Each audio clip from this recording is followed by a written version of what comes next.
Tere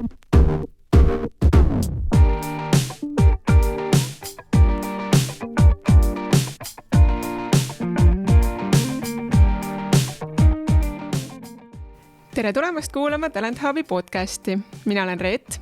Ja mina Käterin. Iga 2 nädala tagant kutsume endale külla mõne huvitava inimese, kellega rääkida siis personaliteemadel. Tänane saatekülaline ei ole küll personalijuht ega ka mõne konkreetse ettevõtte esindaja.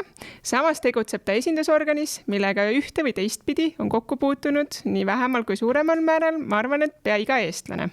Tere tulemast saatesse EAS-i esindaja, Work in Estonia asejuht Anneli Tank. Tere päevast! Oleme täna Anneli siia kutsunud, sest hiljuti on ta oma tiimiga ära kaardistanud välistippspetsialistide teekonna Eestis. Samuti soovime natukene selgust saada ja puudutada neid uusi seaduseid, mis siin nüüd koroonakriisi varjus on vastu võetud. Aga enne kui me läheme teemadega edasi, siis tegelikult me sooviksime saada teada, kes on Anneli. Alustame kohe väga algusest. Kelleks sa väiksena saada soovisid? No minuga nagu vist päris paljude lastega on olnud niimoodi, et kuna minu lapsepõlv maandus sinna Hunt Kriimsilma aegadesse, siis ameteid oli mul küll nii, et vist ma arvan igal nädalal enam-vähem uus, et tuletõrjujast ja politseinikust kuni baleriinini. Aga 2 ametit olid küll sellised, mis mulle lapsepõlvest peale päris võrdselt meeldisid.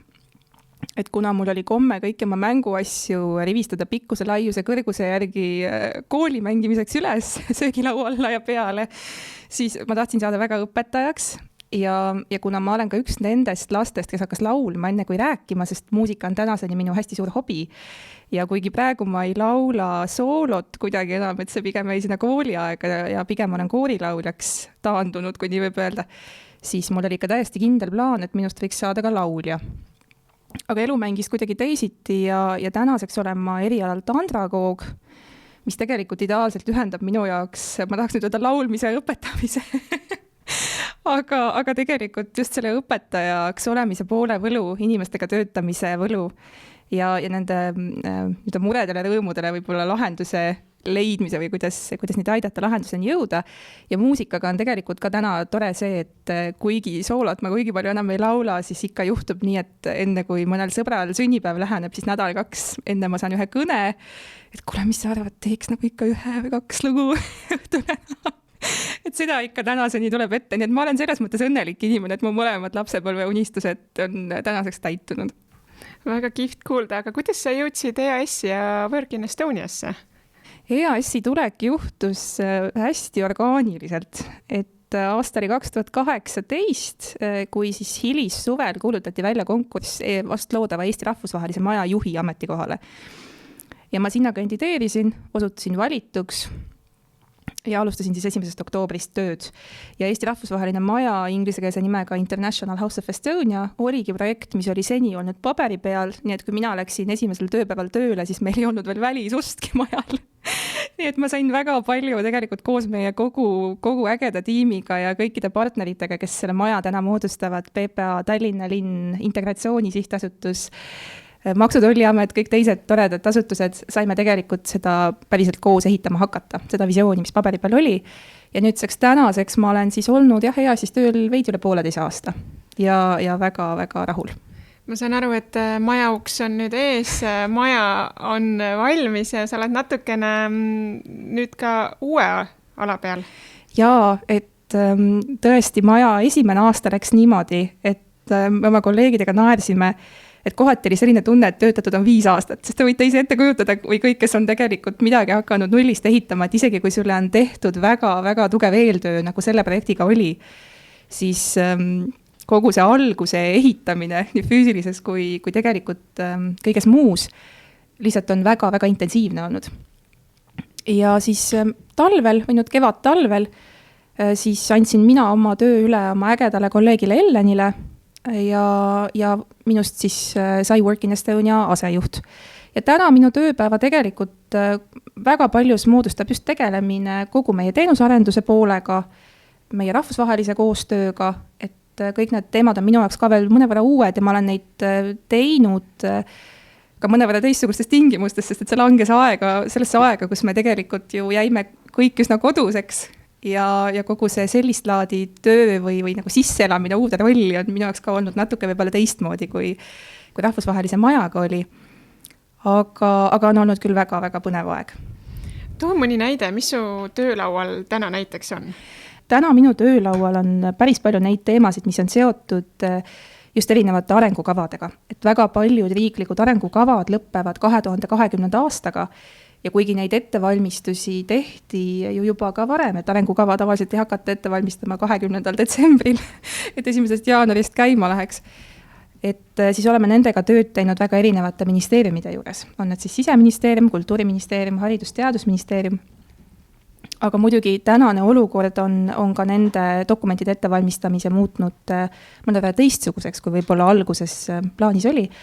Et mina olen täna meie poolt siis inimene, kes püüab seda meie sihtgruppide sisendit, teemasid sisse panna. Ega täpselt niimoodi, nagu teevad kõik teised asutused, ministeeriumid, et sellest tekibki ju tegelikult koond, nii-öelda kogu tegevusvälja koond ja siis saab edasi mõelda, et mis siis on tegelikult see, kuhu me 5 või 10 aastaga tahame liikuda.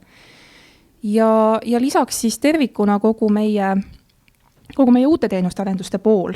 Et täna me oleme just ka läbi viinud oma tööandjate või siis nende tööandjate hulgas, kes meie sihtgrupis on, sellise väikese küsitluse siin ka kriisi ajal, et kuidas neil läheb, mis nende plaanid on. Ja sealt on koorunud selliseid mõningaid mõtteid, mille peale nüüd nagu natuke mõelda, et näiteks maailmas on meil ju päris populaarne selline asi nagu talendipank, mida väga paljud riigid kasutavad, et siin on meil Biskaia näide näiteks ja Taani kolleegide näide Kopenhaagenist. Eestil täna sellist, ütleme siis talendipanka, kui sellist ei ole, et kindlasti on see üks selline mõte, mida kaaluda, nii et võib-olla veidi rohkem veel luupi või mõtteks võtta endale. Nii põnev. Väga äge podcast on tulemas, ma juba ootan põnevusega, et sa rääkisid oma tööpäevast, aga räägi meile nüüd lähemalt ka, et millega üldse Work in Estonia tegeleb ja et mis on teie peamine eesmärk seal? Work in Estonia programm saab 2020. aasta lõpus 5-aastaseks, nii et ühest küljest me oleme väga lapsekingades, teisest küljest on juba väga-väga palju jõutud teha. Et kui see programm alustas, siis oli see selline ühe aktiivse juhi või ühe aktiivse inimese veetav pigem turunduslik teema, et me alustasime ennekõike Eesti kui töösihtkoha turundamisest.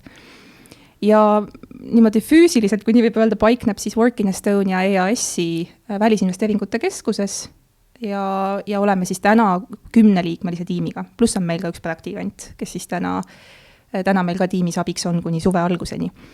Ja see, millega me programmi raames tegeleme või mis meile pandud peamine eesmärk on, sest et Work in Estonia eesmärgi tegelikult on seadnud meile riik, mida me peame tegema.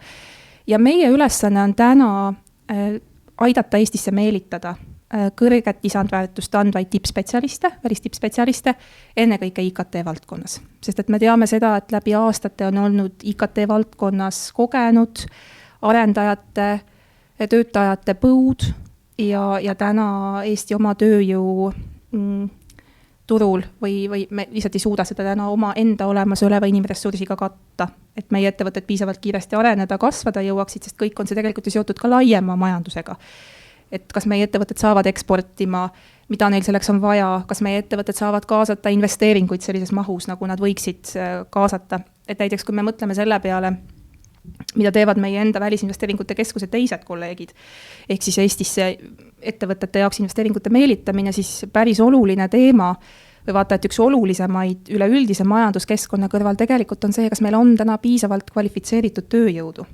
Ehk siis kas meil on inimesi, kes suudavad kiiresti kasvavas ettevõttes näiteks kähku kaasa lüüa, et teenused, tooted püsti panna, uutele turgudele siseneda. Ja see on ka üks selline teema, miks meid täna on abiks vaja.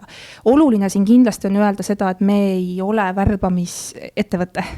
Et meie ei otsi täna konkreetseid inimesi konkreetsetesse ettevõtetesse, aga meie meeskonna ülesanne täna on luua tingimused selle jaoks, et ettevõtetel, kui nad lähevad endale välistippspetsialisti otsima, oleks täna võimalik mitte alustada ABC-st ehk siis gloobusel näitamisest, kus on Eesti, vaid et mingid tööriistad nende jaoks on loodud ja tegelikult ka mitte ainult nii-öelda see meelitamise faas, vaid tegelikult ka see pool, mis puudutab seda kohanemist ja sisseelamist siin, et me ka erinevate organisatsioonidega koos hoiame sellel kätt pulsil, et see sujuks. Ühesõnaga kogu see tippspetsialisti või välispetsialisti teekond oleks võimalikult sujuv, oleme abiks. Ka meie oleme kasutanud Work in Estonia erinevaid materjale, nii et kindlasti need on aidanud päris palju, et eriti kui välismaalt kedagi Eestisse tõesti tuua, et tänuväärsed tööd teete seal küll. Absoluutselt esimene asi, mida ikkagi kandidaatidele saadame, on see koduleht. Ja siin mul on öelda rõõmusõnum, sellepärast, et meie meeskonna selle aasta üks väga suur töö, mis meid ees ootab, millega me praegu oma nädalaid muude ülesannete kõrvalt sisustame, on tegelikult just uue veebi või veebiarenduste tegemine, et täna meie veeb on saanud väga palju head tagasisidet, aitäh teile ka nii Eestist kui kaugemaltki, aga me teame ise, et on täna mingid kohad, mis juba vajavad natukene kohendamist, kuhu me tahaksime panna veel võib-olla selliseid kihvtimaid kasutaja mugavust hõlbustavaid asju, ja võib-olla ka infot natukene, mis võib-olla kindlasti infot ka natukene rohkem struktureerida ja selle leidmist mugavamaks teha. Et inimene, kes sinna täna satub, tõesti tunneks, et see on värav, et ta on saanud täna kätte kogu selle esmase info. Ja kindlasti see veeb ei ole selline koht, kus me tahame tuubeldada teiste asutuste tegevuste sisu, et me oma tiimiga väga-väga usume sellesse, et kõige ägedamad asjad sünnivad koostöös ja täiesti siiralt. Ja täna, kui on olemas teistel asutustel oma kodulehtede peal infod, mida me saame hõlpsasti linkida, informatsioon, materjalid, lingid, siis me alati eelistame neid. See on puhtalt ajakulu, halduskulu mõttes palju mugavam, kui lihtsalt ise sisu toota, ütleme oma veebi tarvis. Ja aitab väga palju kaasa ka lihtsalt omavahelisele infovahetusele. Väga äge. Jääme siis ootama põnevusega seda uut veebilehte ka, aga te teete väga palju muid asju ka lisaks, et kõiki erinevaid üritusi ja me isegi Reedega oleme käinud mõnel välisüritusel ja igasuguseid asju, et aga küsiks nüüd juurde, et aga mida siis teeb International House of Estonia, et kas see on siis nüüd Work in Estonia allasutus või EAS-i või kuidas see kõik nüüd suhestub? See on ka küsimus, mida minu käest on küsitud enam-vähem 2. oktoobrist 2018. Et International House või Eesti rahvusvaheline maja on Work in Estonia osa ja meie 3 meeskonnaliiget, kes meil siis rohkem on International House'iga seotud, Ellen, Kille ja Merle, ongi siis põhikohaga meil Ülemistel tööl, et kui me teised oleme EAS-i peamajas Lasnamäe tänava alguses, siis nemad on meil Ülemistel ja nõustavad, toetavad kliente seal. Ja International House on tegelikult selline kõik ühes teenuskeskus. Välistippspetsialistile, tema perele, tööandjale ja miks see loodud sai, selle eellugu tegelikult tulatub umbes nüüdseks 4 aasta taha, kui hakati mõtlema selle peale, et tegelikult näiteks sedama Taani, Hollandi väga edukad talendikeskused, kes muide ei edenda, ütleme siis ei promo ennast mitte riigina, aga regioonina, erinevalt Eestist. Et Eesti promob ennast tegelikult riigina, et work in Estonia, mitte Work in Tallinn näiteks. Siis nendel riikidel olid väga hästi sisse töötatud just sellised teenuskeskuse mudelid. Inimesed hindasid seda väga ja kui me hakkasime vaatama neid nii-öelda positiivseid tegureid, mida just välistippspetsialistid tõid rahvusvahelisel tasemel välja, et mis on selline oluline lisa pluss, miks nad just selle riigi näiteks valisid, siis see one-stop shop oli üks asi, mida mainiti. Ja täna International House'is siis 3 päeval nädalas on meil PPA kolleegid, pakuvad migratsiooninõustamist, Tallinna linn, kes on meie heaks partneriks elukoha registreerimisel, isikukoodi andmisel, integratsiooni sihtasutus, keeleõppe, kogu lõimumistemaatika tegelikult üldisemalt, nad teevad suurepärast tööd sellega. Tallinna ettevõtlusamet, ärinõustamine ja näiteks koos Maksu- ja Tolliametiga, Töötukassaga me teeme grupinõustamisi ja Töötukassa kolleegid pakuvad meile ka individuaalset karjäärinõustamist. Ja on küsitud, et miks 3 päeval nädalas, mitte 5 päeval, seda sel põhjusel, et need inimesed on endiselt, kes meil nõustajad, kes meil töötavad, on tegelikult oma koduasutuste töötajad. Ehk siis me ei saa neid päris võtta 5 päevaks nädalas enda juurde, et meie partnerid nii-öelda laenavad oma kõige paremaid eksperte meile 2-3 päevaks ja siis me püüamegi kliendile, kui ta tuleb, panna siis aja võimalikult paljude inimeste juurde korraga. Meie rajarekord on 58 minutit, 4 teenust, mis tavaolukorras oleks võtnud inimesel tegelikult mitu päeva, kui me paneme sinna sõidukulud, selle, et ta ei saa tegelikult, või sõiduaja, ütleme siis ajakulu, ja selle, et ta ei saa ju olla mitu päeva täiesti ka tööst eemal, et lihtsalt oma asju ajada, siis täna on tal see mugavus, et ta tuleb rahvusvahelisse majja koha peale, ja tegelikult saab teha need toimingud ikkagi ühes kohas korraga ära. Ja meie põhimõte, mida me alati oleme jälginud ja mis ka klientidelt on saanud väga head tagasisidet, see kehtib nii maja puhul kui Worki puhul tervikuna, et me tahame olla kliendist alati sammu ees. Ja nüüd mitte selles mõttes, et me peaksime ennast kuidagi targemaks inimesest, ei kaugel sellest, aga mida see tähendab? Näiteks International House'i jõuab meile inimene oma 7.–8. Eestis oleku päeval. Inimene on just saanud teada, kus ta lähim toidupood on. Ta on tööl mõned päevad käia jõudnud. Ta ei ole võib-olla jõudnud mõelda veel näiteks arsti abi peale. Väga sage teema. Ja kui näiteks inimesel lõpeb meie juures nõustamissessioon näiteks PPA-ga, siis meie enda kolleegid vastuvõtulauas küsivad, vestlevad inimesega ka peale siis seda nõustamist, et muide, kuidas teil näiteks on perearsti teemaga? Kas te olete jõudnud selle peale mõelda? Ja inimestel on pooltel kordadel selline heureka moment, et issand, ma ei ole selle peale mõelnudki, teate, et mul on nii palju asju teha. Ja see on see, mille pealt me saame tagasisidet, ehk siis öeldaksegi, et sõbrad, et ma ei arvanudki, et te oskate mulle täna siit seda infot kohe öelda. Ja kuna Ülemistel on nüüd ka perearsti keskus, täna, kus siis tegelikult ka näiteks inglise keelt kõnelevad inimesed saavad natuke hõlpsamini siis ka perearsti juurde. Täiesti tavaline haigekassa süsteemi või ravikindlustatud inimesed saavad täpselt samamoodi teenust, aga lihtsalt seal on garanteeritud see, et inimene saab seda ka näiteks inglise keeles, et arstid on nõus olnud vastama ja me saame tegelikult näiteks inimese suunata sisuliselt kohe üle tee. Et muide, et sa võid minna ka näiteks sinna. Ja täna muidugi praeguses olukorras me kolisime kähku oma tegevused veebi, sellepärast et füüsiliselt praegu ju nõustamisi pakkuda ei saa. Ja meie tiimis Ellen, Kille ja Merle, kes meil rahvusvahelise maja teemadega rohkem tegelevad, et olid väga kärmed kõiki teenuseid koos partneritega süsteemi tõstma ja me saame täna uhkusega öelda, et rahvusvaheline maja on üks väheseid teenuskeskuseid maailmas, kes sellises mahus teenuseid täna pakub veebis. Et suur osa suurtest talendikeskustest on ikkagi pidanud mingid teenused jätma kõrvale, et nad ei ole saanud neid mingil põhjusel pakkuda. Ja siin saab öelda ainult väga suur aitäh kõikidele partneritele, sest et kui meil nende nõustajaid ei oleks, siis me ei oleks seda veebi saanud kolida. Üksi me ei suuda katta elukoha registreerimist, me ei saagi seda teha, selleks on teised institutsioonid või migratsiooni nõustamist. Et see on jälle üks ehe positiivne näide sellest koostööst, kui kähku me suudame Eestis reageerida. Ja seda vaadatakse mujal maailmas tõesti suurte silmadega, et öeldakse, et päriselt te kolisitegi 2 päevaga 48 tundi ja kõik oli online ja oli. Ja loomulikult see võtab aega, kuidas see sisse töötamine läheb ja klientidel võttis ka aega harjuda alguses. Aga numbrid kasvavad iga nädalaga, praegu online ajal ka.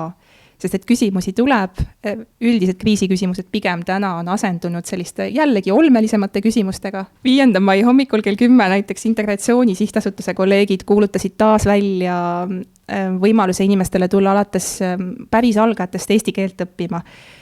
Terve rea kursusi, peaaegu 1500 inimest saavad minna õppima täna ja see huvi on nii suur, et sisuliselt kogu selle registreerimise aja esimesed minutid alati need süsteemid on umbes ja näiteks tänagi hommikul inimesed küsisid jällegi keeleõppe teemade kohta, juba nädal varem nad uurivad. Alati on sellised nii-öelda kuumad teemad, talvisel ajal on nohud köhad, sellel aastal muidugi muud terviseteemad olnud natuke tõsisemad plaanil ja aprilli-maikuu on meil alati kooli- ja lasteaiakuud. Ehk siis mul on pisike, kes tahab minna kooli, mul on väike, kes tahab minna lasteaeda, kuhu panna, mida teha. Ma arvan, et täna ei ole küsimust selle 1,5 aasta jooksul rahvusvahelise maja puhul ja vist saab öelda ka Worki puhul laiemalt selle 5 aasta jooksul, mida meie tiim ei oleks pidanud vastama. Et alates tõesti sellest, et ma olen Mumbai lennujaamas ja tegelikult mis saab täna nende dokumentidega, et meil on siin üks apostill näiteks puudu, meie ju täna sellega ei tegele, aga meile ikkagi kirjutatakse, helistatakse, sest inimesed on andnud head tagasisidet, et me anname seda nõu. Lõpetades sellega, et kust leida sõpru Eestis ja miks Pärnu rand on ikka kõige parem rand. Väga kihvt, et sa oled nüüd mitu korda maininud, et see nagu klient on välismaalane, aga kas klient on ka siis ikkagi ettevõtja? Et ma saan aru, et Working Estonia puhul võib-olla on rohkem tugevamalt seda tunda, et see ettevõtja, et see on suunatud IKT sektorile ja et kuidas te nüüd ürituse aitate, aga kas rahvusvahelise maja poole peaksid ka ettevõtjad pöörduma või kuidas see nüüd siis, kuidas see dünaamika on? Täna see kliendi suhe on 2/3 välisspetsialistid ja umbes 1/3 ettevõtjad.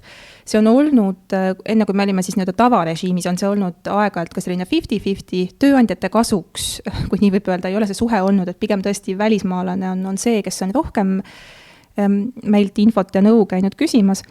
Aga Work in Estoniaga laiemalt me tegelikult ja sealhulgas muidugi ka majaga, et toetame ja oleme täna abiks neile ettevõtetele ennekõike, kes on välismaalt värbamas endale tippspetsialisti.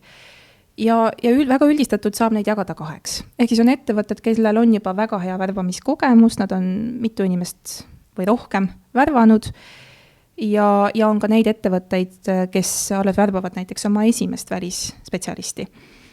Ja sageli just näiteks nende esimeste või esmakordsete värbajate puhul väga palju me pigem räägimegi sellest, et mismoodi üleüldse see protseduur välja näeb, mis on vahet sellel, kas ma värban Euroopa Liidu kodanikku, näiteks kas mulle tuleb tippinsener näiteks Hamburgist, kes on Saksa kodanik või mõne muu Euroopa Liidu riigi kodanik, või tuleb mulle näiteks Silicon Valley'st 3. riigi kodanik, sest seal on ka, ütleme, lihtsalt dokumentide vormistamise mõttes väike vahe sees.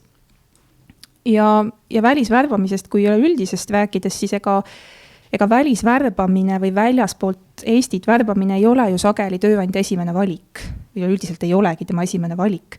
Sellepärast, et kui on olemas täna ikkagi meil enda koduturul inimene, kes saaks seda positsiooni ideaalselt täita, siis ettevõtjad loomulikult lihtsalt kõikide kulude optimeerimise mõttes sageli eelistavad võtta inimese siit.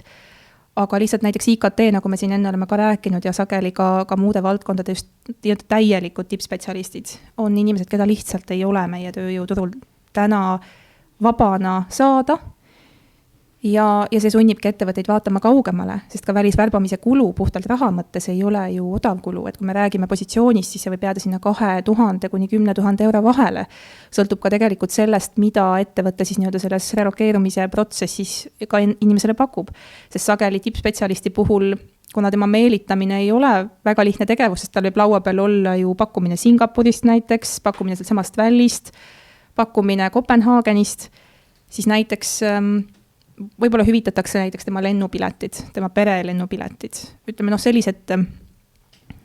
sellist laadi väga otsesed kulud, aga see sama tippspetsialist täna tegelikult otsib ju täit elukeskkonda. Ja mitte enam, seda saab isegi täna öelda, et ammu enam ei vaadata ainult töökoha palganumbrit, ettevõtte nime, loomulikult see on ülioluline. Aga kui me räägime nendest samadest päris tippudest, kes tegelikult üle maailma, sellest talendiralli mõistest, seda on hästi palju olnud, aga see päriselt on ju olemas. Et täna nende valdkonna tippude pärast kõik hoiavad neil LinkedInis ju silma peal. Tegelikult olgem ausad, suurem osa tippvärbajaid jälgib, nad teavad, keda valdkonnas, ütleme, et hoitakse ikkagi pilku peal väga paljudel. Et see vähemalt see on meieni jõudnud, me seda ise ei ole leiutanud, et ettevõtjad lihtsalt seda ise peegeldavad. Ei saa ümber lükata. Ei saa ja tõesti hoiame seda nagu kätt pulsil ja siinkohal ongi need Work in Estonia materjali tõesti kasuks, et kui kedagi tahab peelitada ja tõesti, et palgarallis ei saagi teinekord võrrelda, aga mõned muud teenused, mis Eestis on, et need on nii kättesaadavad. Aga ma tean, et te tegite nüüd kevadel eelmisel aastal siis tegelikult 2019 väga mahuka klienditeekonna uuringu, mis siis teie mõistes oli kas siis kandidaaditeekonna uuringu. Kuidas jõuab üks välistippspetsialist Eestisse, et mis kõik need sammud tema puhul on, et kas sa saaksid võib-olla sellest natuke lähemalt rääkida? Ja, hea meelega. Et me tegime nüüd peaaegu aasta tagasi uuringu nii tööandjate kui välisspetsialistide seas. Mõlemale uuringule vastajaid oli circa 250 ümber. Ja need välisspetsialistid olid siis inimesed, kes olid Eestisse saabunud vahemikus 2016 kuni 2018. Ja me tahtsime kaardistada tegelikult tänast kogu tervikolukorda, sest Work in Estonia tegevus ju tegelikult väga ülistatult jaguneb 4. Meelitamisfaas, vastuvõtufaas, kohanemisfaas ja ka lahkumisfaas, sest et täna väga paljud needsamad tippspetsialistid tulevadki meile konkreetse projekti peale, konkreetsele ettevõttele mingiks perioodiks appi, kui nii võib nimetada, ja tegelikult liiguvad ühel hetkel edasi. Et selle tõttu ka seda lahkumispoolt on oluline analüüsida. et miks minnakse ja kas seal on mingisuguseid põhjusi, millele näiteks tähelepanu pöörata, just see nii-öelda talendi siin hoidmise mõttes. Ja sellest uuringust tuli tegelikult välja väga palju positiivset, sest me oleme teinud seda ka varem, umbes 3 aastat tagasi. Ja väga tore oli näha, kui palju tõhusamaks ja sujuvamaks see teekond nii tööandjate kui välistippspetsialistide jaoks on läinud. Näiteks sellised väga selged tõusukohad, mida toodi välja, oli üleüldine selline avalike teenustega inimese toetamine, millele me täna teame, et väga-väga paljud asutused on pannud palju rõhku. Kas või sageli on see nii lihtne, et näiteks oma kodulehel mõne nupukese ingliskeelseks muutmine ja see võib olla, sest see nupuke on väga oluline info kättesaamise mõttes. Ja sellest on olnud inimestele väga palju abi või nii palju abi, et nad märgivad selle näiteks uuringus ära. Ja seda just väga kiideti, et teenused on palju-palju arenenud. See tuli nii tööandjate kui töötajate poolt. Loomulikult oli ka neid kohti, kus öeldi, et asjad võiks olla kiiremad. Ja täna me tegelikult teame seda, see on ka põhjus ju tegelikult üks põhjus, miks rahvusvaheline maja loodi, et täna välistippspetsialist ju kohe ei saa tulla tarbima seda e-teenust, mis meile on nii tavaline, sest et ta lihtsalt ei ole sinna veel ligipääsu. Ja et nii-öelda seda vahemikku siis Tallinna lennujaama värava ja tema esimese eesti.ee logimise vahel täita. Et selle tõttu siis me olemegi püüdnud koos kõikide partneritega teenuseid arendada sellisel viisil, et inimesed ei jääks kuidagi selles ahelas hätta. Kui rääkida nendest asjadest, mis võib-olla said natukene vähem positiivset tagasisidet, siis inimeste või ütleme siis välistöötajad tõid välja selle, et Tallinna elamiskulud ei ole enam võib-olla nii soodsad, kui need varem on olnud. Ja tegelikult leida endale üürikorterit ei ole väga lihtne Tallinnas. Aga jällegi see on tegelikult ka see probleem või teema, millega ma arvan suurem osa personalijuhte ja firmasid on tuttavad, kes on pidanud välistöötajaid võtma või on värvanud ja teavad neid muresid ja on koos otsinud seda kodu inimesele. Ettevõtted tõid välja selle, et kohati on protsess natuke aeglane ja aeganõudev. Et näiteks just eriti mainiti seda, mis puudutab väljaspool Eestit asjaamist. Et saatkondade töö sai küll väga head tagasisidet üleüldiselt, aga juhiti lihtsalt tähelepanu sellele, et võib-olla saaks teha mingeid toiminguid natuke kiiremini. Ja täna me ju teame seda, et Eestil ei ole ja tõesti mõistetavalt ei ole saatkondi üle kogu maailma, lihtsalt väikse riigina me ei saa seda endale lubada. Aga et täna võib-olla saaks seda saatkondade omavahelist just ka dokumentide väljastamise osa ja seda laadi koostööd teha natuke tõhusamaks. Et seda tõid näiteks ettevõtted välja. Kas te peale seda siis muutsite ka midagi oma töös, koostöödes, andsite teistele asutustele tagasisidet, et ma saan aru, et see rahvusvaheline maja tuli sealt või juba varasemast, aga mis muutus veel? Me tegelikult kohe, kui need tulemused tulid, siis me kutsusime enda juurde külla kõik oma partnerid, just avaliku sektori asutused, kellega me ka rahvusvahelise maja tegevusi koos teeme ja tegelikult ka oma ministeeriumide partnerid, kellega me siis nendest teemadest rääkisime ja neil oli ka muidugi ennekõike hea meel selle üle, et head tagasisidet on tulnud palju. Aga rääkisime loomulikult ka nendest murekohtadest ja sellest, eks neist ollakse ka teadlikud ja asutused väga palju teevad selle nimel tööd, et neid kohti siluda nii palju, kui see võimalik on, et inimeste jaoks see teekond läheks mugavamaks, sest ega kokkuvõttes me räägime ju sellest, et üleüldiselt kogu asjaamine läheks mugavamaks. Et me ei räägi sellest üldse ainult välismaalaste kontekstis, vaid lihtsalt ka meie enda jaoks, et mingid protseduurid saaks me teha võib-olla veel hõlpsamini. Siin on ju küll nalja visatud nende online pulmade ja kõige muu üle, eriti võib-olla praegusel ajal. Aga see on ju tegelikult kogu meie enda ühiskonna ootus, et protsessid liiguks kiiremini, et meil oleks mugavama igapäevaseid asju ja välismaalased, meie siinsed kogukonna liikmed ei ole kuidagi erand. Aga kindlasti saite sealt uuringust teada ka, et miks üldse tulevad siis välistippspetsialistid Eestisse, mis on need põhjused jäämiseks ja mis need on põhjused lahkumiseks? See oli minu lemmikosa. Täiesti subjektiivselt. Ja ma põhjendan ka miks. Eestlasena me aeg-ajalt ei märka seda, mis meil on väga hästi. Päriselt, ma nüüd ei taha kõlada siin kuidagi niimoodi ükssarviku moodi, et kõik on roosa ja optimistlik. aga ma toon ühe näite lihtsalt enne, kui me sinna uuringusse lähme, et ma ootasin ise Ülemiste linnakus trammi ja sattusin kuulma ühte vestlust, kuna Ülemiste linnakus, kus rahvusvaheline maja asub, on meil ju päris palju välistöötajaid. Ja kuidas inimesed arutasid seda, et issand, kas need eestlased ise ka teavad, et neil on nagu valged ööd, et need ööd on nii valged ja nii kaua ja nagu nii äge ja et lumi on ja et lehed lähevad kollaseks ja siis sa kuulad seda juttu ja mõtled, et issand, et ja, et noh, ma tean küll, et lähevad, aga kui palju ma sellele tegelikult olen tähelepanu pööranud või seesama näiteks e-teenuste logimine. No ma ei hakka rääkima sellest maksude deklareerimise teemast, sest et see on alati see moment, mis kõigil paneb silma särama ja alati telefon on punane, kui deklari esitamise aeg on läbi ja inimesed ütlevad, päriselt saingi tehtud ja siis sa kuuled, kuidas teisel pool telefoni see nagu hääl tõuseb. See rõõm on lihtsalt suur, sellest, et kõik on nii lihtne. Ja siis sellest uuringust, mis välja tuli, mida inimesed välja tõid ja see on tegelikult olnud meil juba mõni aeg ja see on väga rõõmustav, et Eestit iseloomustatakse kui riiki, kus hierarhia on madal. Ehk siis sa ei pea, keegi küsi sinu käest kandideerides, et kellena su vanemad töötasid, millises ühiskonnakastis sa olid, mõistate, ma natuke utreerin, eks, aga sa tuled siia ja kui sa oled inimene, kes, või üldiselt oled juba siin, ka me ise, et kui sa oled inimene, kellel on head kogemused, head teadmised, silm särab, tahad seda asja teha, siis sa saad seda asja teha. Ja tegelikult ka täna, mida näiteks eriti meil just suurtest keskustest, megalinnadest tulnud inimesed ütlevad, tippspetsid, et siin ma saan tunda, et ma olen päriselt, ma teen midagi suurt ja ägedat. Sest et kusagil mujal, ma olen võib-olla 936 tüübist, kes arendab seda konkreetset vidinat Google'i jaoks, jällegi natuke utreerin, aga no seda inimesed ütlevad. Aga et siin ma saan olla näiteks oma tiimiga, panen kokku oma tiimi, meid on kokku 4 inimest ja me päriselt tuleme aasta pärast välja teenusega, millest päriselt on Eestile kasu.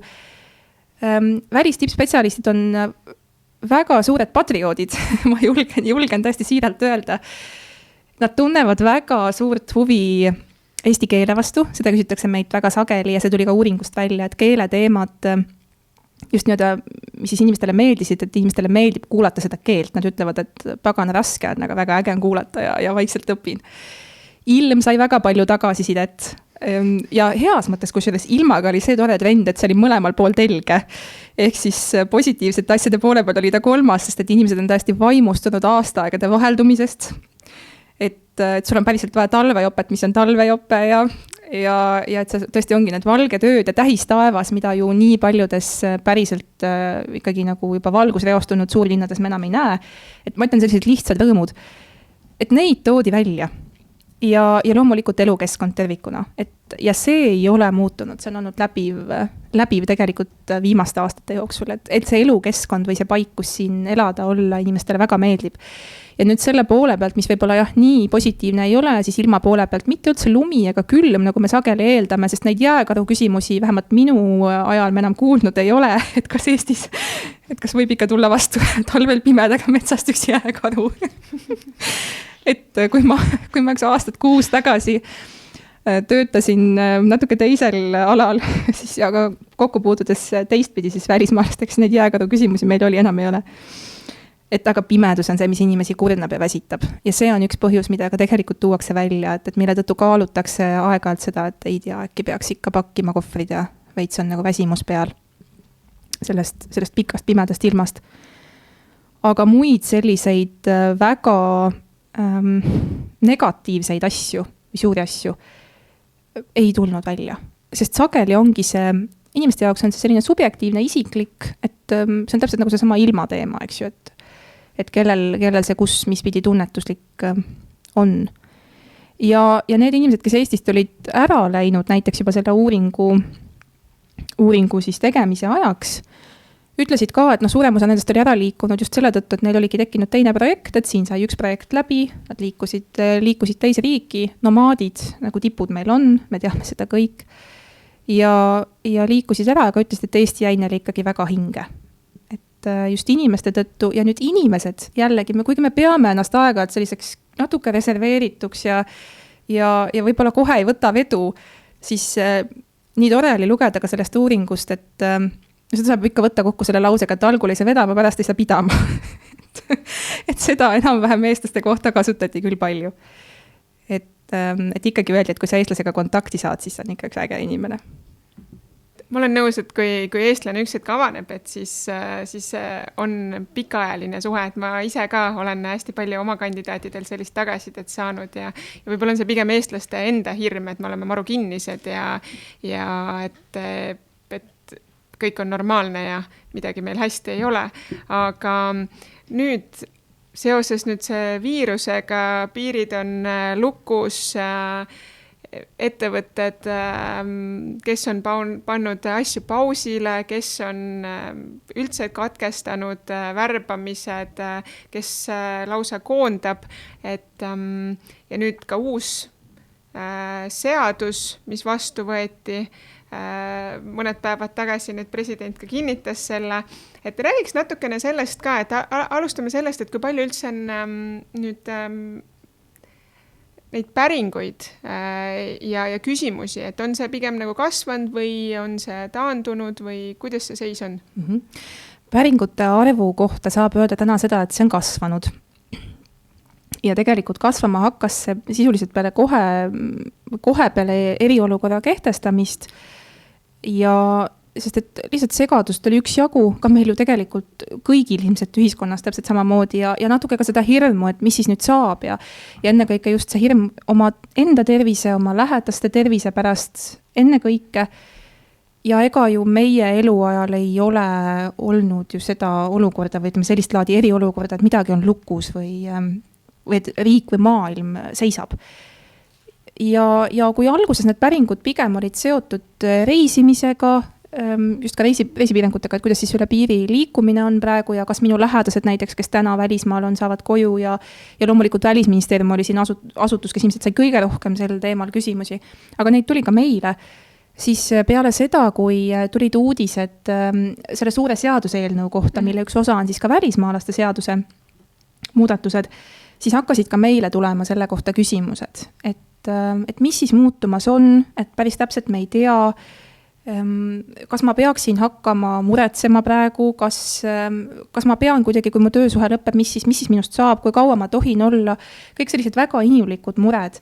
Ja need ei olnud üldiselt kuidagi laetud emotsionaalselt, et inimesed sõnastasidki need väga pragmaatiliselt ja praktiliselt, neil on see jada selge, nii-öelda selles mõttes, et mis dokument neil on, aga tekkis küsimus, et kuidas, tõesti, kuhu ma siis pean minema või mida ma pean täna tegema. See oli siis nii-öelda esimene ring või nüüd siis juba teine ring neid küsimusi peale siis reisimise teemasid. Ja loomulikult nüüd ka peale seda seaduse jõustumist või peale seda, kui president selle välja kuulutas, siis on ka neid küsimusi tulnud ikkagi juurde, et kas te saate korra veel seletada, et mis siis ikkagi muutub? Ja võib-olla siis nüüd paslik ongi rääkida sellest, et mis siis muutub. Et see seadus, see suuri seadus koondab endast täna 30+ erineva seaduse muudatust, millest üks osa on siis välismaalaste seaduse muudatused, kokku mahub see veidi vähem kui ühe A4 peale, see osa, mis välismaalaste seadusi puudutab.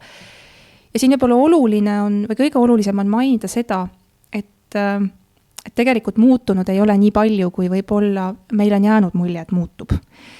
Välismaalaste seaduse muudatused praeguses suures seaduseelnõus või uues seaduses jagunevad väga üldistatult 2.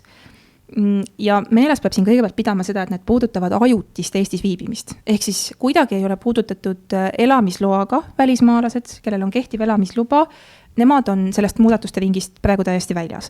Samamoodi muudatuste osa ei puuduta Euroopa Liidu kodanikke, vaid see puudutab täna ajutiselt Eestis viibivaid välismaalasi, kes on meil lühiajalise töötamise registreerimisega, näiteks D-viisaga riigis, pikaajalise viisaga, mis siis on aastane viisa. Ja kolmandatest riikidest. Just, ja kolmandatest riikidest. Ja need muudatused, jah, saab jagada 2, et üks ongi siis, või esimene muudatus puudutab siis seda, et kui inimesel on töösuhe lõppenud, ükskõik siis mis põhjusel see lõppenud on, aga see on lõppenud ja tal ei ole tekkinud muud seaduslikku alust Eestis viibida, sest et mingi alus tal peab olema, kui töökoht kaob ära, siis tegelikult ka see alus kaob ära, siis peab inimene riigist lahkuma. Siin on muidugi, ma jällegi rõhutan seda, et PPA, Politsei- ja Piirivalveamet on siin alati esimene väga hea partner, kellega sel teemal nii tööandjad kui välismaalased peaksid nõu pidama, nemad oskavad vaadata ja saavad vaadata täna väga täpselt inimese andmeid, et mis on täna võib-olla need erisused, detailid, mida siin silmas pidada, et selles osas meie tiim täna nii detailselt abiks ei saa olla küll. Et kindlasti suhelge otse PPA-ga ja see on olnud ka nende sõnum, et nad hea meelega alati tõesti aitavad nii migratsiooninõustajad kui üleüldiselt infotelefon. Ja teine pool puudutab siis lühiajalise töötamise registreerimist, mida siis valitsuse otsusega on võimalik pikendada kuni 2 aastani. See on ka seaduses täpselt päevadega välja kirjutatud, et saab seda vaadata. Ja seal on oluline või ütleme nende küsimuste põhjalt, mis meile on tulnud, on seal oluline tähelepanu pöörata 2 punktile. Ehk siis selles seaduses on koht, et valitsus saab seda teha, ütleme pikendada lühiajalise töötamise registreerimist, aga ta ei pea või ta ei pruugi. Ja me täna teame, et erand on tehtud juba selle sama seaduse muudatuse tasemel näiteks põllumajanduse valdkonna töötajatele, kes siis saavad olla juuli lõpuni lühiajalise töötamise registreeringuga Eestis. Ja ei pöörata sageli tähelepanu sõnale kuni seal ees, ehk siis kuni 8 aastaks. Me oleme saanud ka täna küsimusi, et kas siis ongi nii, et 8 aastaks saab ja me oleme öelnud, et ei, et see on kuni ja teiseks on see ikkagi valitsuse otsus. Et millistele gruppidele, sest seda ei otsustata kindlasti üksiktöötaja tasemel, et millistele gruppidele saab täna seda erisust teha. Ja kas ja kuidas see erisust tehakse, kahjuks täna meie ei oska kuidagi öelda. Et see on täna seadusandjate otsustada ja teha. Aga kindlasti PPA on koht, kus küsida nõu, et ärge jääge murega üksi, võib alati küsida, aga meie käest lihtsalt meie ei näe teie andmeid, ei tee töötaja andmeid ega teie enda andmeid ja selle tõttu meil on keeruline just detailides nõustada. Aga kui te tunnete, et jääte hätta, siis andke märku meie tiimile ka. Ma korra küsin veel nüüd see, kes siin jäävad elamisloaga, kes lihtsalt nüüd, mis iganes põhjusel nad siis on töö kaotanud ja neil tegelikult neil puudub siin nii-öelda õigus olla. Kui kaua neil on aega riigist lahkuda? Kui inimese elamisluba lõpeb, siis ta saab olla Eestis veel 90 päeva ja siin on erisus näiteks nendel inimestel, kes on meil õppimas olnud Eestis, et nemad saavad olla mõnevõrra kauem Eestis. See on seotud ka sellega, et inimene näiteks saaks otsida endale siin tööd. Et välistudengite puhul, et näiteks neil oleks võib-olla võimalik jääda siia näiteks tööle. Just mõtlengi, et praegu ka, et piirid on nagu lukus, et need, kes nüüd võib-olla kohe eriolukorra välja kuulutades juba kaotasid tööd ja et kas neil on põhjust nagu muretseda, mis neist siis saab? Täna on ka PPA öelnud, et nende enda kodulehel on see info, et need inimesed, kellel oli märtsis või eriolukorra kehtestamise alguse ajal seaduslik alus Eestis viibida, ei pea täna, kui piirid on ikkagi kinni ja sa koju minna ei saa, siis saad rahulikult olla siin seni, kuni olukord normaliseerub, kuni on võimalik liikuda. Jällegi siin ma soovitan hästi tihedat suhtlust konkreetse inimese puhul PPA-ga, et nii tööandjatel kui töötajatel endil. Et lihtsalt olla pidevalt just selles kõige õigemas ja otseallikas tulevas infos. Sest et mida on hästi oluline minu meelest silmas pidades, ei kehti üldse ainult nüüd praegu selle suure seaduse ega ainult ka VMS-i kontekstis, on see, et meie ümber või kipub olema sageli päris palju infomüra. Ja me oleme ka oma tiimiga pidanud seda siin aeg-ajalt pidanud kummutama ka selliseid müüte, mida me kohati ise mõtleme, et need kulmud lähevad kuklasse, kui sa seda loed ja kuuled, et me küsime, et kust te olete seda kuulnud. Ja öeldakse, et jah, et ma kuulsin, on ju räägiti. Ja tahtmata kuidagi aruvääristada seda muret, sest et loomulikult mure on oluline inimestel, et siis sellepärast me alati räägime ka seda, et pöörduge ametliku allikasse. Et see on kõige õigem koht, kus täna saada infot. Ja tõesti, me saame seda täna öelda, et seda infot antakse ja ei tohiks olla keegi kuidagi sulus. Kui on, andke palun märku, et me saame abiks olla. Mul on nii hea meel nagu kuulda seda, et täpselt, et ongi meedias, eks see meedia enamasti teeb selle põhitöö ära, keegi sõber veel loeb, veel oma emotsiooniga kiidab või laidab takka ja tekibki selline väike paanika. Et tegelikult on hea kuulda, et otseselt nüüd nende seaduste muudatustega väga midagi täna Eestis olevate välismaalastega ei juhtu. Nii on. Praegu jah, kui neid konkreetseid nüüd selle suure seaduse eelnõu või ütleme siis juba välja kuulutatud seaduses olevaid välismaalaste seaduse muudatusi vaadata, siis tõesti jah, et need ei ole sisuliselt suured muudatused. Aga ma küsin korra, nüüd vaatame ikkagi tulevikku, et värbamised, kas see mõjutab kuidagi nüüd uute inimeste siis toomist Eestisse? just peame silmas neid kolmandate riikide omasid? No see on nüüd selline $1 miljon peale küsimus selles mõttes, et millal piirid lahti lähevad. Et sellest see ennekõike sõltub. Et me täna teame seda, et on ettevõtteid, kellel on piiri taga praegu inimesi, kes on juba värvatud. Osa inimestest on saanud alustada tööd ka piiri taga, sest jälle ütleme IKT puhul, kuna see on oma olemuselt selline töö, mida on võimalik üsna sageli teha ju ka distantsi pealt ja ei ole ka riigipiirid takistuseks, siis on inimesi, kes saanud seda kaugemalt teha. Aga täna, kui me oleme näiteks küsinud oma ettevõtete või oma sihtgrupi ettevõtete käest, et mis teie plaanid on lähiajal näiteks värbamisega, üleüldiselt värbamisega, mitte ainult väljaspoolt värbamisega, siis plaanid ei ole vaibunud. Et öeldakse ka välistippspetsialistide värbamise kohta, et jaa, et me plaanime jätkata. Kohe, kui olukord veidi normaliseerub, plaanime jätkata. Loomulikult on ka neid ettevõtteid, kes on praegu veel veidi ooterežiimil, see sõltub väga palju ka muidugi ettevõtte tegevusalast. Ehk siis, et millega parasjagu või mis nii-öelda torus on, kui nii võib öelda, et millega tegeletakse. Aga üldiselt ei ole jõudnud meieni väga palju infot, et seda tegevust või värbamist plaanitakse väga suurel määral kokku tõmmata.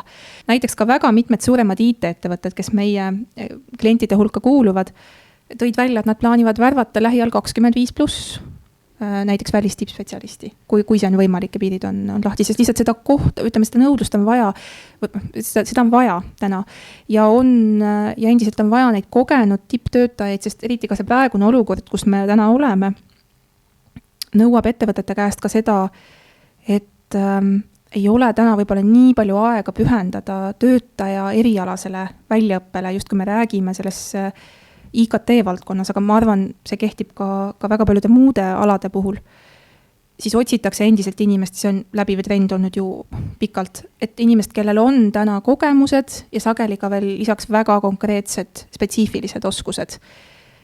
Et see profiil ei ole muutunud võrreldes ajaga. Ühesõnaga, peamine küsimus on, et kuna piirid lahti tehakse ja siis saame sama koha pealt nii-öelda välismaalaste värbamisega jätkata, et muid takistusi nendest seadustest tulenevalt ei ole?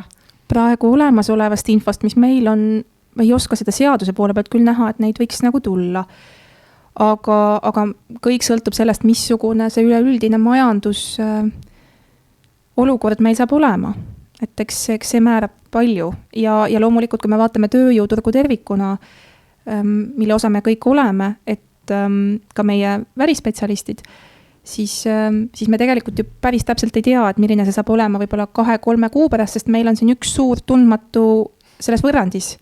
Ja see on see põhjus, miks me kõik kodus oleme olnud 2 kuud, eks ju, et kuidas nüüd, kui piiranguid näiteks on lõdvendatud ja järgemööda lõdvendatakse, kas me näeme näiteks, et haigusjuhtumite arv kasvab, kas see sunnib meid uuesti natukeseks ajaks tõmbuma tagasi oma harjumuspärasest elurütmist või õigemini praeguses olukorras mitte sinna nii tempokalt naasma. Et ma ei ole majandusekspert ja ma selles osas ei oska nii kindlasti nagu detailselt öelda. Aga mul on hästi suur rõõm olnud näha nii Work in Estonia kontekstis kui tegelikult kõikide nende ettevõtete kontekstis, kellega me puutume üleüldiselt EAS-i kaudu kokku, et meie ettevõtted on hämmastavalt leidlikud ja nii vahvalt oma tegemisi, oma ideid kohandanud sellele praegusele olukorrale, et inimesed ei jää käed rüppes istuma ootama ja nuputavad, mida me saaksime täna teha selleks, et meie ettevõte endiselt saaks kasvada või vähemalt püsida, nagu ta on. Et me leiaksime täna võib-olla uue võimaliku turu, kui midagi on ära kukkunud, sest ettevõtete jaoks üleüldiselt päris suur väljakutse saab olema see, et kui piirid on uuesti lahti, kindlasti on sildu, mis on ka natuke rohtunud, kui me mõtleme väljapoole minekut. Ja siin on näiteks väga kihvt rääkida ju tegelikult kõigest sellest, mida täna üleüldiselt Eestis on tehtud selleks, et need sillad ei rohtuks meil välismaailmaga, et kas või need samad suured hackathonid, seesama Hack the Crisis näiteks, et miks ma sellest nii kirglikult räägin, et kui 13. õhtul Hack the Crisis lahti läks, siis ma olin ise seal ka osaline ja sellest Hack the Crisisest sündis vastusrobot Suve näiteks, ma ei tea, kui palju oled, Suve üks virtuaalne vanem olen ka mina, et selles mõttes ja meie tiimist väga mitmed inimesed panid sinna alla nädalaid oma öötunde lisaks oma põhitööle. Et siis tervikuna kogu välisinvesteeringute keskusest. ja nii tore on näha, et see laps täna elab oma elu väga paljude asutuste kodulehel ja tänaseks üle 25 000 inimese on sealt tuge saanud, see on üks väike näide, aga täna see, et see... Aga sa võid isegi mainida, et mis see on, et see, et võib-olla meie teame, see ei tähenda, et kuulajad teavad. Õige, absoluutselt, ehk siis vastusrobot Suve on, ja tõesti, nagu te kuulete, Suve ei ole suave ega midagi muud, täitsa eestipärane Suve, sain meil inspiratsiooni tegelikult sellest samast, mida me oma igapäevatöös teeme, ehk siis me puutume kokku kõik inimestega, kellel on väga palju küsimusi, väga paljud neist korduvad ja selleks, et täna olukorras, kus 1247, 1220, ütleme tolles olukorras eriti, kus me märtsi keskpaigas olime, et nendele inimestele anda natuke hõlpu, luua tegelikult täna maailmas on meil olemas ju tehisintellekti lahendusi ja tuua see tehisintellekt täna appi nendele inimestele. See eesliin on hästi kuum sõna praegu, aga tegelikult on, et me ei jõua ära tänada, ma arvan, neid inimesi, kes on nende samade numbrite taga ja andnud meile nõu ja mille arvelt me oleme läinud palju rahulikuma südamega magama õhtul, sest me teame, et on asjad võib-olla natukene õnneks paremini, kui meil selles stressiolukorras tundus, et on. Et see nendele oleks abiks. Ja sealt on tulnud tõesti väga palju positiivset tagasisidet nii Terviseameti lehe pealt, me startisime sellega Vabariigi Valitsuse lehe pealt kriis.ee, meil oli kohe, me naasime, et see on vist üks kiiremini exiti teinud startup'e, et 3. päeva õhtuks oli meil taga sisuliselt ka valitsus, kes natuke, kellega me siis natukene vaatasime, timmisime seda robotit, ta kasvab, ta õpib, ta ei oska kõikidele küsimustele vastata. Ja tema nimi tegelikult tuli ka hästi lihtsalt, sest et see oli üks pühapäeva hommik, kui me kogu tiimiga online'is istusime, me poolte inimestega pole üksteist elus näinud, nii et see saab põnev olema, kui me kohtuda võime. Aga hästi ilus päiksepaisteline ilm oli ja me mõtlesime, et mis me sellele lapsele nimeks paneme. Tal oli tööversiooni nimesid uskumatult palju, kõik padutehnilised. Ja temast sai Suve, selle tõttu, et ilm oli ilus ja me mõtlesime, et tead, et see on suvi, aga teeme temast Suve. Ja ma tahan ühe olulise asja siin veel öelda, just ka nagu meie üldteemaga välistippspetsialistiga haakub. Suve ema on tegelikult tšehhitar. Meie kolleeg Mihaela, tema päris ema. Ehk siis inimene, kelle... Tema kaudu ma teangi. ja Mihaela on ehe näide tegelikult ise sellest välistippspetsist, kes Eestis on olnud nüüdseks circa 5 aasta kanti, räägib fantastilist eesti keelt. Et saate meie riigi chatboti on püsti pannud tšehhitar. Et selles mõttes loomulikult koos kogu tiimiga, aga vaat see on see äge asi, mis on anda nendel kihtidel inimestel, kes meie juurde tulevad üle kogu maailma, kui me ainult laseme neil lasta see sisemine nagu lendamine valla siin.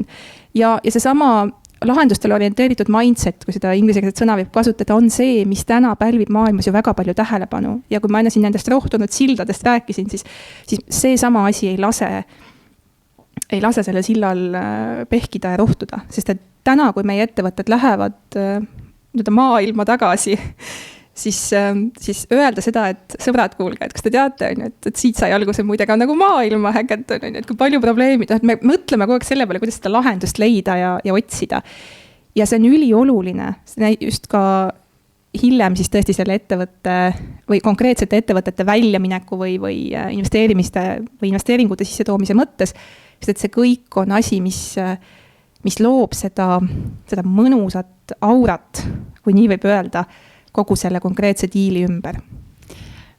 Jube äge, sa oled siuke energiapomm ja sa oled nii positiivne, et mulle tundub, et siit üks Work in Estonia ja et näeb ka ainult võimalusi ja et siit tuleb igasuguseid ägedaid asju teie poolt veel tulevikus ja kui piirad valla lähevad, et te olete ka väga kaasaegsed ja innovaatilised, aga vist lähme nüüd oma lõpumängu juurde. Jaa, absoluutselt nii hea on siit positiivselt noodilt see üle võtta, et me ei pea muretsema, kõik ei ole kadunud, välismaalased jäävad Eestisse, Work in Estonia on meil olemas, oli eile, on täna ja tulevikuplaanid on meil suuremad, et ma hea meelega lähen siit edasi meie siis kiirele küsimus-vastus lõpumängule, et mina küsin, väga pikalt vastata pole vaja, pigem 1-2 sõnaga lausa ja lähme edasi. Oled sa valmis? Olen. Super. Kes on need ägedad personalivaldkonna inimesed, keda sina jälgid ja tunnustad? Nüüd ma ei saa vastata 1-2 sõnaga, aga ma püüan ikka kiiresti, et mul ei ole konkreetset inimest, keda ma jälgin. Mind väga inspireerivad inimesed, kes julgevad öelda, mida nad mõtlevad, aga ütlevad seda argumenteeritult. Ehk siis, kelle arvamust ma saan võtta tõsiselt. Milliseid personalivaldkonna raamatuid sa loed? See on ka see küsimus, kus mul 1-2 sõnaga on keeruline vastata. Aga ma annan siin hoopis natuke teistsuguse lugemissoovituse, mis tegelikult haagib väga hästi selle teemaga. Nüüd, kus kodune raamatuviiul on risti-põiki läbi loetud, võib-olla mõnel juba 2 ringi, siis päriselt minge Rahvusraamatukogu lehele, tehke ennast lugejaks ja minge avastama seda täielikku aarete kirstu, mis nende kodulehel on.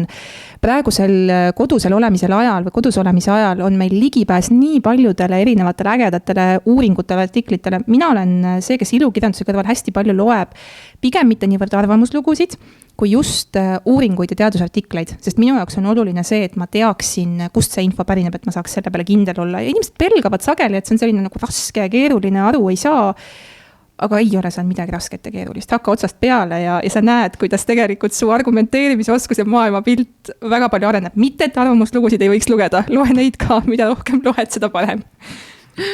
Millised on kuumad ja põnevad võib-olla teemad, mis sind täna üldse kõnetavad?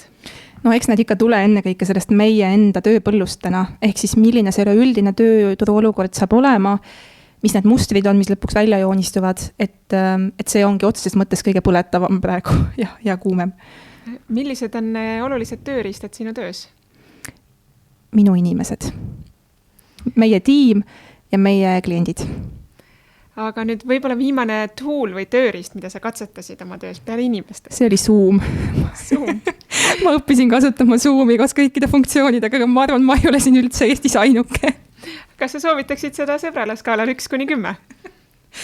No, Zoomi kohta on igasugust infot on ju praegu tulnud, aga siin kehtib vist ikka see põhimõte, et kui kasuta turvaliselt. Minule meeldib, sest et mu vanemad elavad Kesk-Eestis ja ma ei ole neid väga-väga ammu näinud.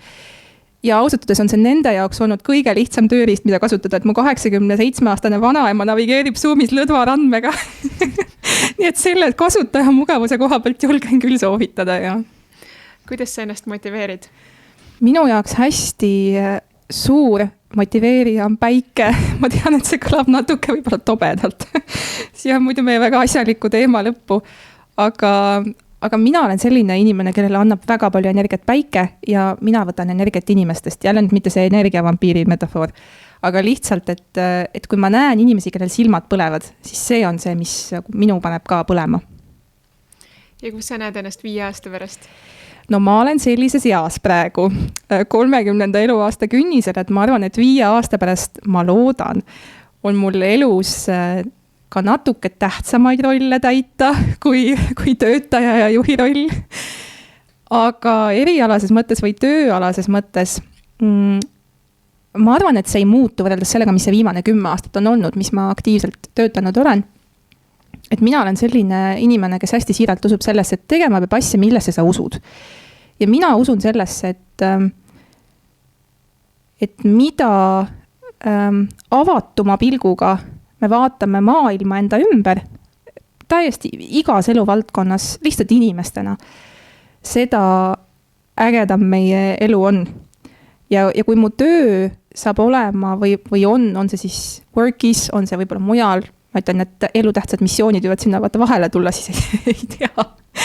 Et siis ma lihtsalt loodan, et see on endiselt seotud selle minu põhilise kreedo või mõttega, mis mind seni on kandnud ja kannab. Aitäh sulle! Aitäh kutsumast!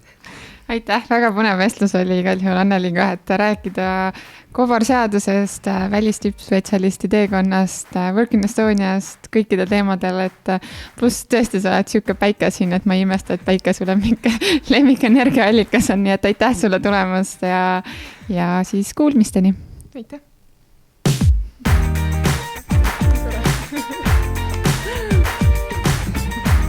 Väga vahva oli.